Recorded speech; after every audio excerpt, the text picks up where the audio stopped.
Salut les squads, j'espère que vous allez bien. Aujourd'hui, vidéo un petit peu spéciale en collaboration avec Stuporor et Diosama pour vous relater l'histoire curieuse et étrange du mineur dans Shingeki no Kyojin. Allez, c'est parti, let's go.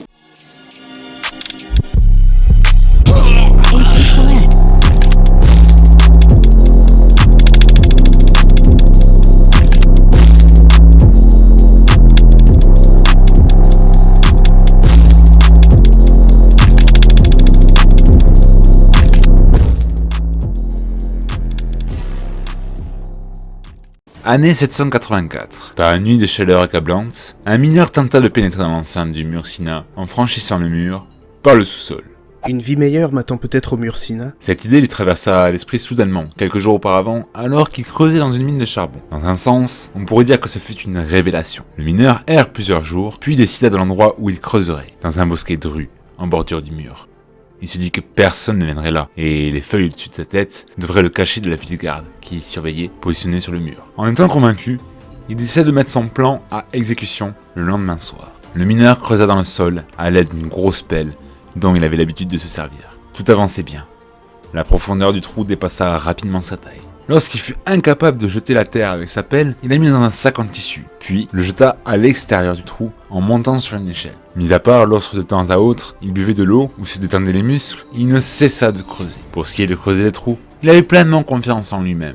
Il avait creusé des trous sans relâche depuis 20 ans. Pendant ces longues années, il avait acquis l'art de creuser des trous plus rapidement, plus profondément et plus efficacement que quiconque. Dans les galeries de la mine, là où la plupart se brûlaient les mains, il ouvrait le chemin en un rien de temps. Mais ce jour-là, ce fut un peu différent. Il avait beau creuser des heures durant, il ne voyait pas le bout du tunnel. Il essaya plusieurs fois de planter sa pelle, littéralement, mais en vain. La base du mur s'enfonçait si profondément sous terre que le mineur se trouva bloqué. Mais malgré cette difficulté, il n'abandonna pas. Non pas parce qu'il voulait coûte que coûte aller au mur Sina. À ce moment-là, vivre dans l'enceinte du mur Sina n'avait plus aucune importance. Le mineur ne pensait plus qu'à une chose, vaincre le mur. Sur les 20 années que j'ai passées à creuser des trous, je jure de réussir à franchir ce mur.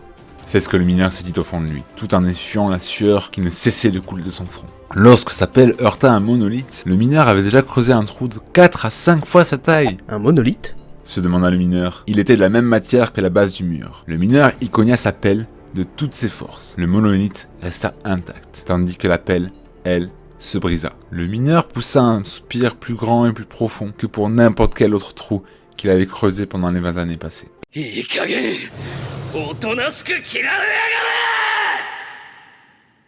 Un mur ? Lui demanda son ami d'un air méfiant. Je sais que c'est bizarre. Lui rétorqua le mineur avant de boire une gorgée d'alcool. Et dire qu'il y a un mur jusque dans le sol.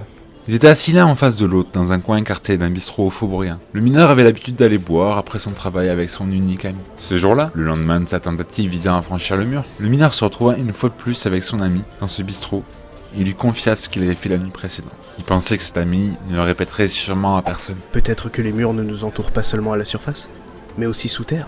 Dit le mineur à son ami. Et puis d'abord, ces murs, qui les a... Son ami lui coupa la parole en tout ce temps, puis regarda autour de lui dans le bistrot. Les clients étaient tous occupés à boire, à faire la cour aux hôtesses, à discuter. Même si personne ne les regardait, le mineur arrêta de parler davantage des murs. Si jamais quelqu'un les entendait, les brigades spéciales accouraient immédiatement. Après tout, on est bien ici. On est pauvre, mais on travaille et on boit tous les jours. C'est suffisant, tu ne crois pas ? Lui dit son ami en se ressaisissant. Oui, tu as raison. Je vais continuer à creuser des trous de manière honnête. C'est ce qui me va au mieux. Mais le lendemain, le mineur ne se présenta pas à son travail. Le surlendemain et le jour d'après, il fut de nouveau absent. Son ami se rendit à plusieurs reprises à son domicile, mais il n'y était pas. Comme il n'avait ni femme, ni frère, ni sœur, ni parents, ni autre ami intime, personne n'avait idée d'où il avait bien pu aller. Son ami, après avoir longuement hésité, décida de tout raconter à la garnison.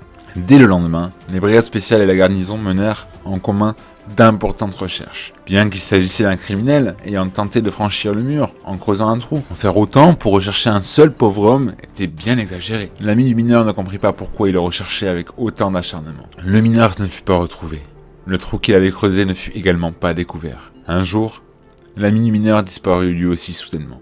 Mais à l'heure actuelle, personne ne sait où ils sont allés. Merci à vous d'avoir regardé cette vidéo, n'hésitez pas à mettre un petit pouce bleu si ça vous a plu, à partager la chaîne, à donner votre avis en commentaire. Bien évidemment, je remercie Diosama et Stuporeur d'avoir participé à cette vidéo. N'hésitez pas également à checker leur chaîne qui se trouvera en description et à regarder leur contenu qui, ma foi, est de qualité. Je vous dis à très bientôt pour une prochaine vidéo.